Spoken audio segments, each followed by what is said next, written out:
One of the biggest things was leading the people and saying, hey guys, look, God is in control. Depending on the study, the average pastor remains at a church anywhere from 4 to 11 years.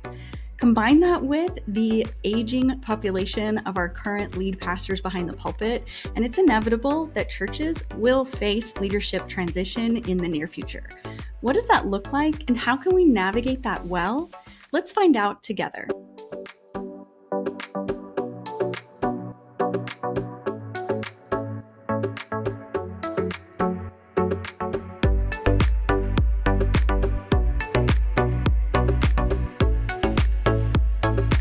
Welcome to the Women of SoCal Leadership Podcast. My name is Nikki, and I'm the Executive Director of Women of SoCal, and I am excited to be co-hosting today with our Director of Network of Women Ministers, Joanne Johnson. How are you doing today, Joanne?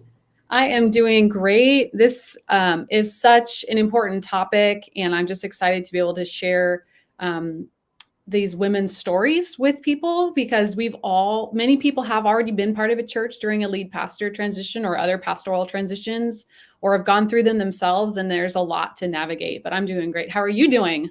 Yeah, I'm doing really well too. I love that you chose this topic because it is right on the heels of Network Conference, and our theme was Finish. And we talked a lot about this, but I think that it's a unique journey for women who are in ministry. And so I'm excited to hear from our guests today. And I know that you have picked some dynamic leaders. So will you introduce them to us today? I would love to. First, I want to introduce Pastor Tiffany Gaudin. She is a pastor up in Apple Valley.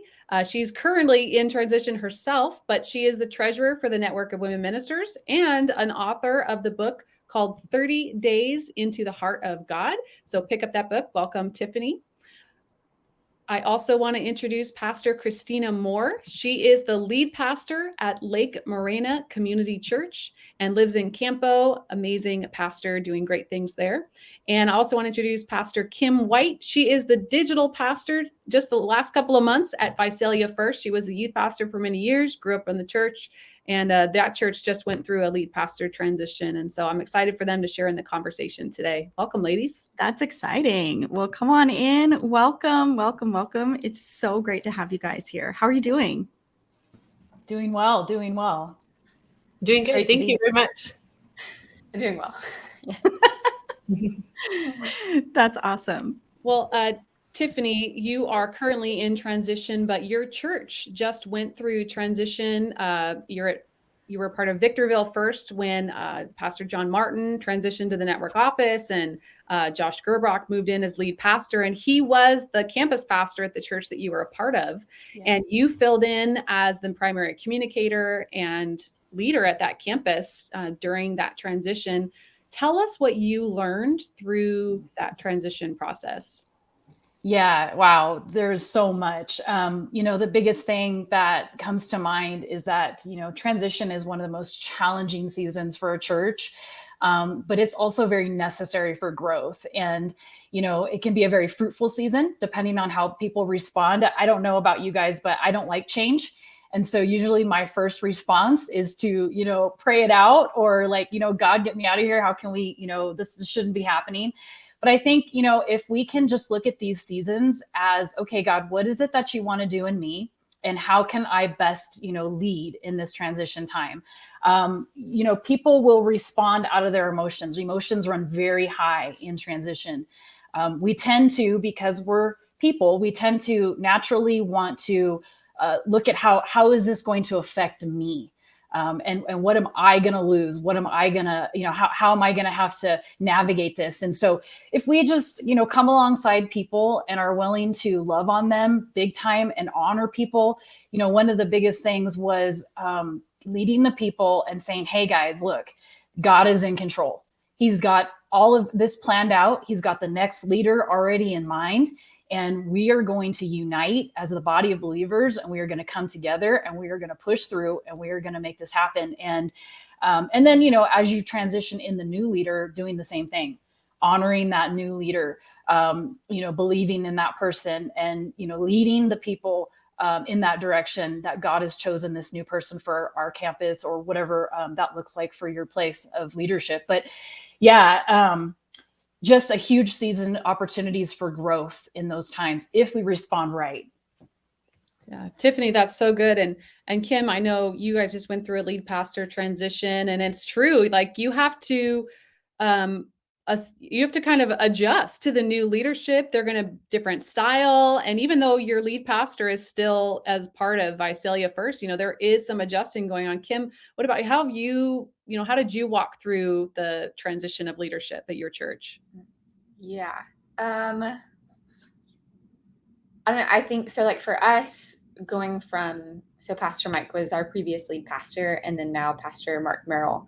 It definitely was. I feel like night and day difference within leadership style, which was okay. I don't like. It's not like I was like, oh my gosh, but I mean, you kind of feel that way. But I think it was good for the season that our church was transitioning into, and like the vision and everything that we were heading into as a church. I felt like we needed that the new set of gifting and the new set of leadership style, and I think like what you had said, Tiffany, about like God knows, like He knows the next leader that's going to be there, and I feel like through it all, we really did have to remind ourselves, like in conversations with other like employees and staff members, like reminding ourselves that like, hey, God knows exactly what this church needs for this next season. And It's true. I mean, you have to kind of sign up. You kind of have to re-up, right? As a staff member at the church, you have to say,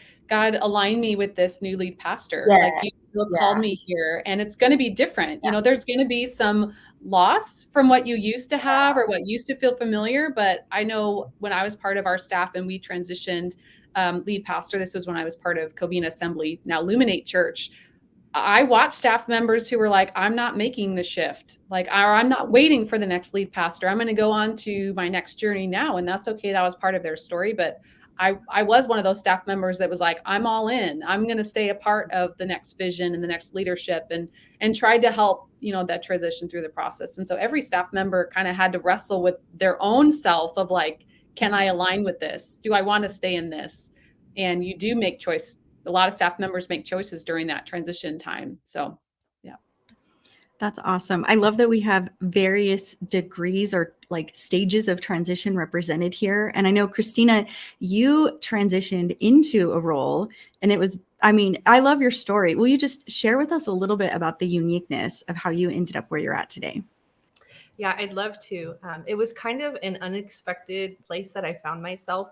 I had seen that I would be serving at my church for a long time. And even with the leadership that was there, I had seen that maybe 5-10 years we'd serve together. I didn't anticipate a quick change. And that was okay, because that was just the changes that God was making. But I was a little bit shocked, and it took me a little bit to pray and really dig into the Lord and ask Him, what is it that you want for this season? And kind of like you were saying, that when you have a lead pastor transition, sometimes you can have staff that also transitions. And for me, I've always been one that really likes longevity. I like to be able to say that, like, I put my roots down. I've been in an area for a long time. And when the conversation came up of what are you going to do? Everybody's kind of looking at you like, okay, well, what's the next step? And I said, you know what? I just need to stop and I need to pray. And I had to pray, am I released? Am I released from this season of serving in ministry? And I just felt this really strong push that there was building to do, that there was work to be done. And by under no means am I to leave or am I released at all. And so at the point that we experienced that first initial transition, like I said, I had been kind of operating already in that second role. So it wasn't unfamiliar to preach, or it wasn't unfamiliar to lead a staff meeting. But primarily my role was the children's pastor. And so I had told the board and kind of talked with them. And I said, well, we don't know at this point what we're going to do. But for now, I'll step in as the interim and I'll help lead us through the transition. And just because all of a sudden you experience transition doesn't mean that you immediately know what to do. And when I was thinking about this and praying about just sharing today, I was thinking about Jesus as the shepherd. And I was thinking about how those that know his voice know how to follow him. And I just remember hearing his voice and just taking one step at a time and trusting him with what was in front of me. Okay, all right, let's have this board meeting. Let's start the process of looking for a pastor. Let's take the next step. And it wasn't that anything happened all at once. It was a very slow process. It took 5 months. There's pastors and churches that take much longer, but for us, it was about 5 months. And we began to create the profile for a pastor and to look for somebody. And in my spirit, I kind of started wrestling, and I just knew that it wasn't for somebody else and that the Lord wanted me to do it. But I just thought, how, Lord? I just don't know. And it became an internal wrestle of like, how much do I trust God that he's calling me to something great? And am I willing to obey? And there was this, like, I would begin to pray, and I would turn it over, and I would say, this isn't for me. And then I would have peace for like only 1 or 2 days. And then after a day or two would pass, I'd begin to wrestle again. And we started to talk about, we didn't have any like official candidates at that point. However, there were conversations if we could take this direction or that direction. And I just knew in my spirit, and I finally had to surrender to it. So it took about 5 months of me just praying and asking God for confirmation and seeking wise counsel and trying to make sure. I didn't want to do something just because it was a good idea or because somebody needed help. I really wanted to know that it was orchestrated as part of God's ordained plan over my life. And I began to think back over just different instances in my life. And all of a sudden, it was like one confirmation came after the next. I remember being in a meeting at the district office, and one of the people on the panel had told me, you remind me of my daughter who's a senior pastor. And that was several years before. And I remember when I was told that, I giggled a little bit on the inside, and I thought, you're crazy.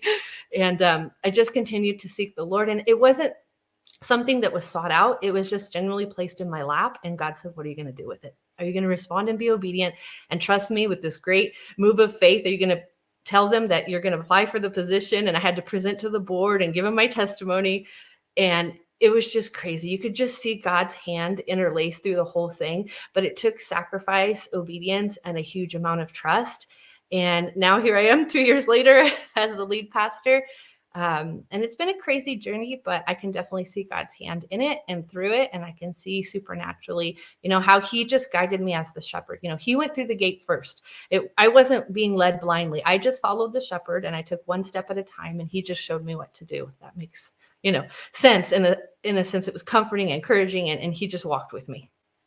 That's so great. As you were walking through that gateway and taking those steps during this transition, I mean, that's a big move to go from a children's pastor at a church to becoming the lead pastor at the church. Yeah. In that transition, do you feel like the church was ready to accept you as their leader? I would say for the most part, everybody was on board. There was a few that kind of wrestled a little bit, and they weren't sure because they had never had a woman pastor before. But even one of the things that I had prayed, I was like, Lord, I need to know that you're in this. And it would be really cool if even when we voted, if it was 100%, and it was unanimous. There was no questions. And definitely there was parts of the journey in between, right? There's always parts in the journey in between where people weren't so sure. And so we walked through scriptures and we showed them, positional papers, just all the different areas that they might have had questions or traditional ways of doing things, and just kind of had to throw it all out and take the scriptures afresh and take the scriptures anew and just ask God to be the one that was in charge. And he just put it together.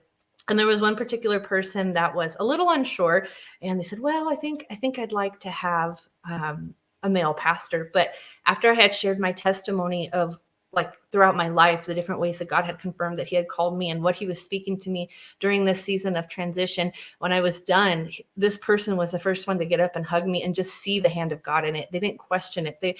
It was just like an immediate response of like, I see the hand of God in this. I cannot deny it. And they got up and just gave me a big hug. There was another person that kind of questioned it as well. That person is now ready to get credentialed with the School of Ministry and is helping me and is almost like my second. And so there was challenges and there was difficulties, but God was in it and there was favor there. And I can't explain it. It was just like he revealed it supernaturally. And there was change and there was fruit. And I didn't have the answers. I remember just telling God, how's this going to work? I can't change people's minds. I can't convince somebody to believe a certain way. And God just said, let me handle it. Let me handle it. And I said, okay. So I presented my testimony. I shared what God had done, and he did. And he just did the other half. I just had to be obedient and step through the gate. And that was the hardest part. That's awesome, Christina. Tiffany, I know you were, whether you had the title or not, you were the interim campus pastor at your campus, and God started stirring something in your heart. Would you be willing to kind of share what God's been doing in your heart since, being the interim at that campus and now where you're headed next? Yeah, I mean, I can agree with Christina a lot. I don't have like direction clearly ahead of me yet. God is still keeping me one step at a time.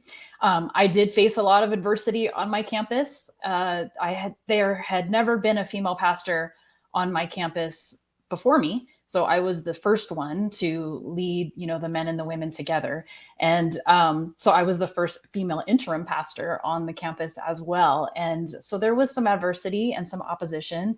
Again, I talked about emotions run high. And I think that we also see people's either maturity or immaturity come out during transitions. And so again, that's something as leaders we have to navigate, and we have to navigate well.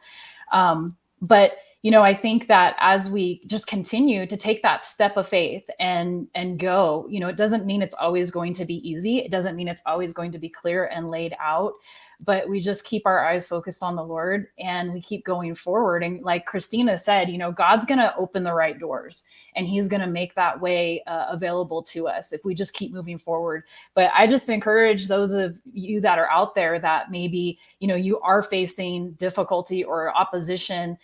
It doesn't mean that that's not God's plan for you. Just keep focusing on him and keep pushing forward and letting God, go before you and prepare that way, and keep fighting the fight.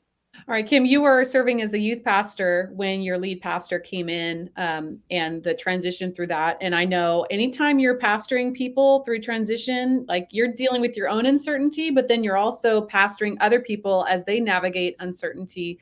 How did you pastor your youth leaders and your students, knowing that there's this time period of interim and change coming?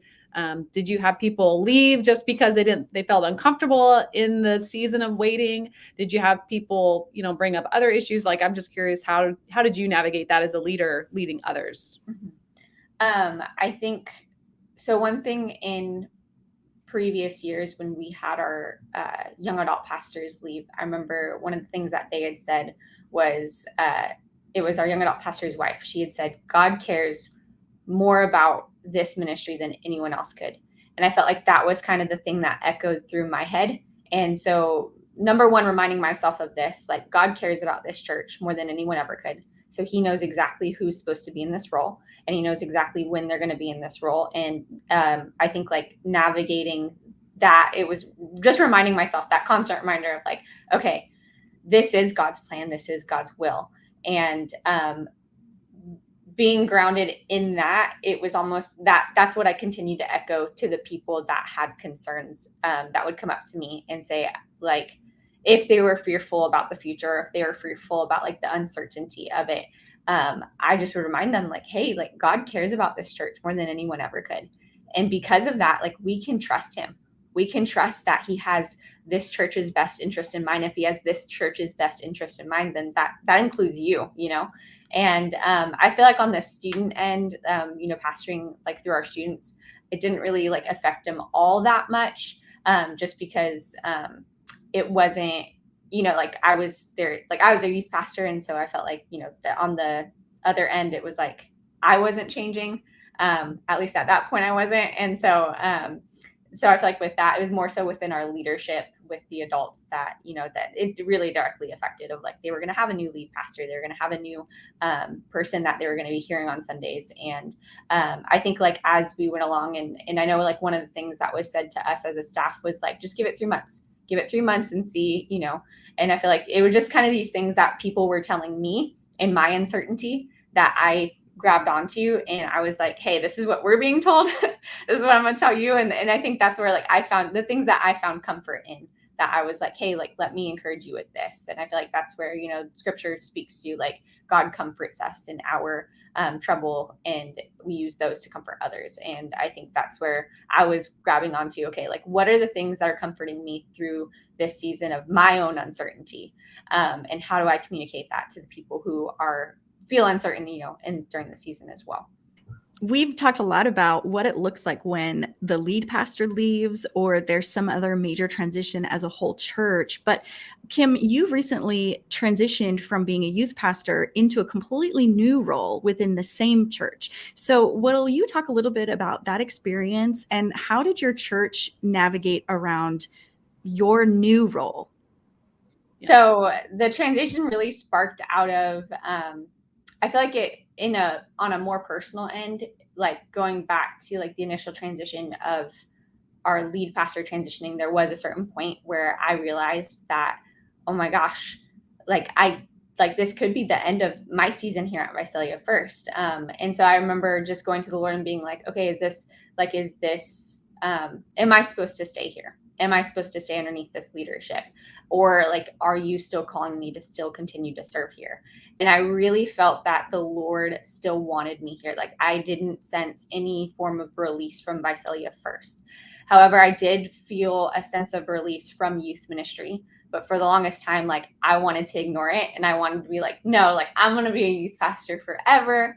And I remember January of 2023, so this year, my lead pastor and my oversight approached me. They called me into the office and they had offered me a new position of becoming the digital pastor. And reason being was we had seen a growth in our online campus. And so they saw a need to create a position for that specifically, someone to come in to take that new congregation that we had formed and to disciple them because they saw important and a need and they felt that I would be fit to do it. And so it took, I remember like leading up to it again, like I was already talking about like, you know, feeling this release from youth ministry, not feeling a release from Visalia First. And so when that position was offered, it was like all these other things that and giftings that like I had, but I haven't been able to like really lean on because of, you know, what I was doing in youth ministry. And I was like, okay, God, like if this is you, like I'm all for it. And so I took some time and about a week later, and I kind of already had my answer, but about a week later, like I accepted the position. However, that being said, even though I accepted the position, the transition didn't actually take place for another several months. And so during that time, it kind of felt like this hidden secret that I had of like still pastoring people, still planning stuff for youth ministry, but not really able to say anything to anybody or tell anybody of like, hey, why haven't we planned the entire year out? Or, hey, like, why don't we know this yet? And I'm like, well, I can't tell you yet, you know? And I feel like through that time, I think for me, through that time, I really did have to guard my thought life, and I really did have to cling to, you know, what God had originally spoke to me about, hey, you know, knowing that I was released from youth ministry, knowing that he still wanted me at Visalia First, and knowing that, hey, I believe that this is the position that he is calling me to. And even in that whole transition, and now like being on the other side of the transition, I feel like the hardest part for me was feeling like I made the right decision. Because I feel like there's always been this like pull back to like, but I love youth ministry so much. Like, did I make the right decision? And I remember I was at a conference recently and one of the speakers had said, and it was like my moment of like, okay, this is where God has me. Like, this is what God had planned. And anyway, one of the speakers was speaking and she was talking about calling and all that stuff. And she said this one line, and I remember writing it down and being like, oh my gosh, like I've been way overthinking it this whole time. But she says, if our callings are so finite and limited to these labels that we want to put on them, then what happens when God calls us into a new season? Are our callings over? Or is it that we all in unity and diversity have one calling, and it's the Great Commission? And are we not to yield our giftings and all of our non-giftings to the Spirit of God so that we could proclaim the gospel, essentially, is what she said. And I just remember in that moment thinking like, it doesn't matter where God has me. He's going to use me wherever he has me. And so, yeah, I guess in that it was really just trusting God. And and I feel like that's such an arbitrary thing, but it's really guarding your thought life. It was a lot of, I had to constantly talk to people about things. I had to constantly voice my fears and my uncertainties to people. And, but through it all, like still pastoring people and reminding them, I think going back to, what was told to me before of like, hey, God cares about this ministry, cares about you more than anyone else could. And do you trust him in that? And I had to constantly like ask myself that question, like, do you trust God? Okay, yes, I do trust God. Okay, then trust him in this. Like, and so, yes. That was so good, Kim. I appreciate you sharing that. And I think that's actually really cool that your pastors saw something in you and called that out. There are sometimes, I would say this to anyone that's watching, that you're sensing what Kim was already sensing, like a release or a wrestling. I want to encourage you to have a conversation with your lead pastor or a mentor or someone, because God may not put pastors in your life that call it out in you. You may have to call it out, and you may have to say, God is doing something in me and stirring something in me. And I sense transition coming. And I've heard some really wonderful stories, mostly wonderful, only a few negative ones, of where lead pastors can help their staff pastors step into those callings and open up doors and opportunity, whether it's at that church. They never want to see great people leave their church, but they want to see you step in your calling. And so I'd say anyone who's wrestling with that, I'd be happy to chat with you about what God's stirring in you and what that looks like. I've both been approached for positions as well as asked for positions, and been in both chairs, and both are scary and both are humbling, and both you always kind of grieve what you left behind, but also are excited about what's ahead. And so transition is difficult. So thank you, Kim, for sharing your story. And it's still unraveling as well. Wow, that's so good. I completely agree. That's what we're here for. So reach out to us and let us know how we can offer resources or support to you. And I think that's one of the exciting things about having each kind of stage of transition really represented here on this podcast. So I'm going to ask this question to each of you. What are one or two key things that you would consider a best practice for somebody who is transitioning out of a role or out of a church? What could they do to leave well? I think for me personally, the best advice I got was to work harder on your exit than you ever had before in your ministry. And the reason is because it may not be often talked about, but when God removes you from an area of ministry, it's like that spiritual covering, that spiritual desire, that passion you had. It's almost like spiritually you've been removed, but physically you're still present. And you have to continue to serve, and you have to continue to do what you were doing before, yet you don't have that same passion, that same desire. And so it's a really challenging place to be in. And it's so important. It's more important than at any other time that you continue to do your best work until you are done, so that you can finish well and so that you honor the place that you're leaving. And so I think that's the best advice, is just work your hardest and do your best. And you may feel like you are pushing through. You may feel sometimes like you are just not present, but the Holy Spirit is faithful, right? And he will give you the energy and the ability to persevere through that. But I think it's important that we talk about that, because that's something that I know I faced.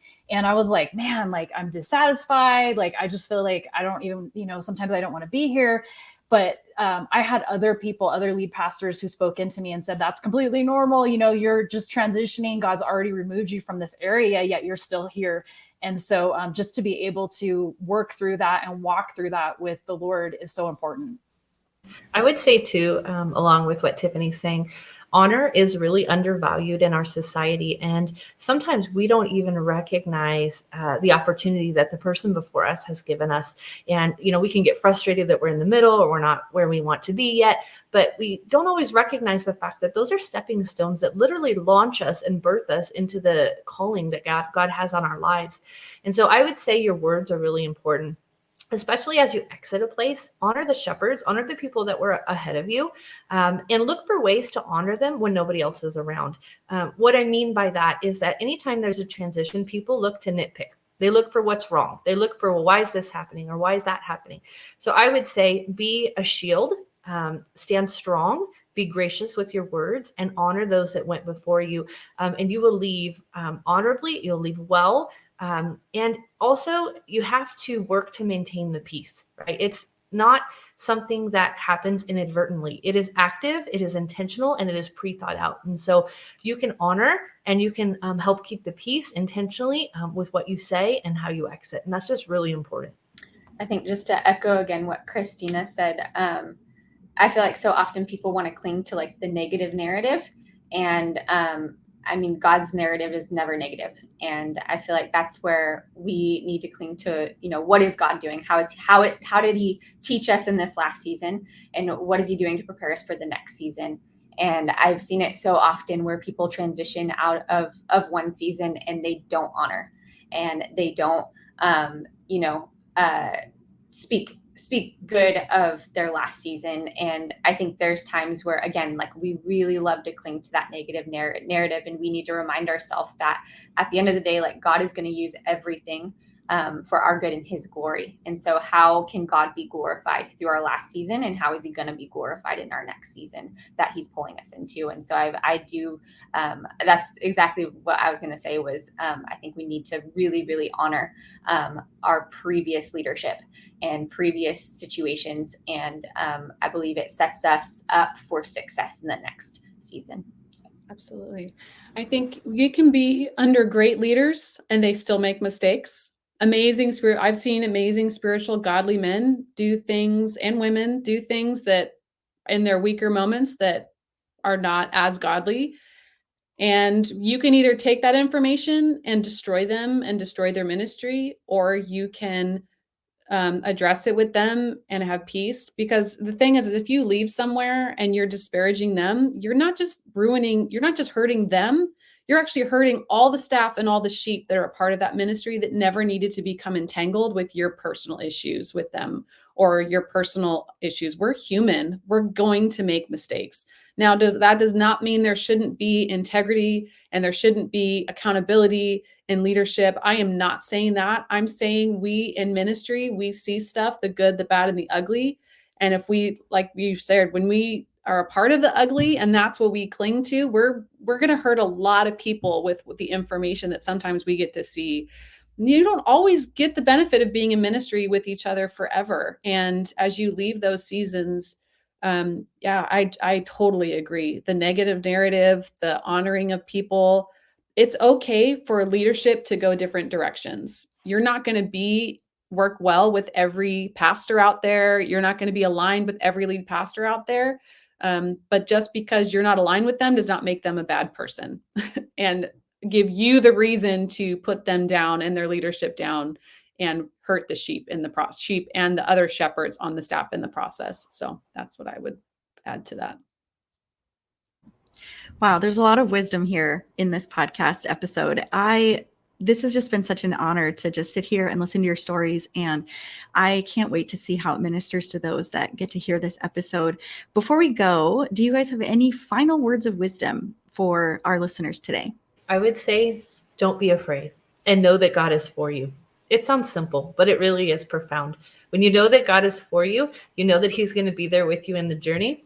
And the biggest thing for me has been that he's on the other side of that gate. And all the times I supernaturally encounter him, or I see him move, or there's a blessing, just remember he's on the other side of your yes too. Don't be afraid.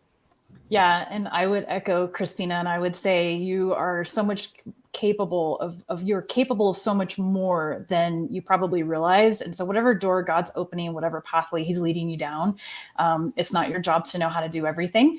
I think as we've all kind of made that clear today, you just go and God supplies everything that you need. And so trust him. I think I'll echo the same kind of theme here, but I feel like we really have no idea what God is doing in any given moment.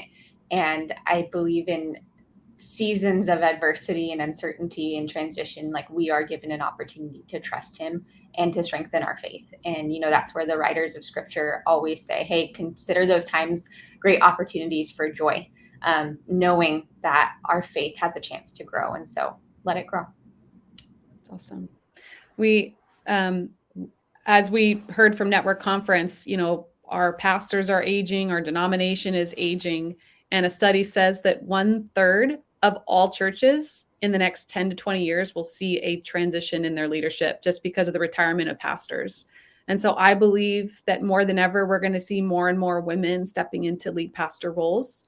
And my prayer and encouragement is that if you're feeling that now or in the future, that you would just start to trust God with that process, but also that you would start to prepare yourself for that process and get in rooms that you need to be in, have conversations and mentors in your life as God cultivates that calling in your life, and be prepared that when the door opens, that you're ready to step through and say yes. And so that would be my encouragement, is that, in our network, if it's 1/3 in the next 10 years, that means there's going to be 100 to 100, 150, 200 churches that need a lead pastor in the next 10 years. So young people, get ready. Your opportunity to lead is coming. That's awesome. And I even love, like with what Tiffany said earlier, she was the first female lead, the first female interim in her campus's history. So we're going to see a lot of that. So if this is something that you've never seen before, it doesn't mean that it's not possible. So listen to that stirring that the Lord is putting on your heart. And I agree with what Joanne said. Start the process today, because you don't know what he's going to call you into 10 years from now. Friends, thank you so much for joining us on this podcast. We've just appreciated hearing from each of you. And Joanne, you once again hit it out of the park with some dynamic guests this month. So thank you so much. And we can't wait for those of you who are joining us to check out our podcast next month, where we're going to be guaranteed to have another great conversation. So follow us at Women of SoCal AG on all forms of social media, or check out our website at women.socalnetwork.org so that you can be up to date on all of the things that we have to offer you, because that's what we're here for. We want to resource you, and we want to equip you no matter what your calling is. We'll see you next time.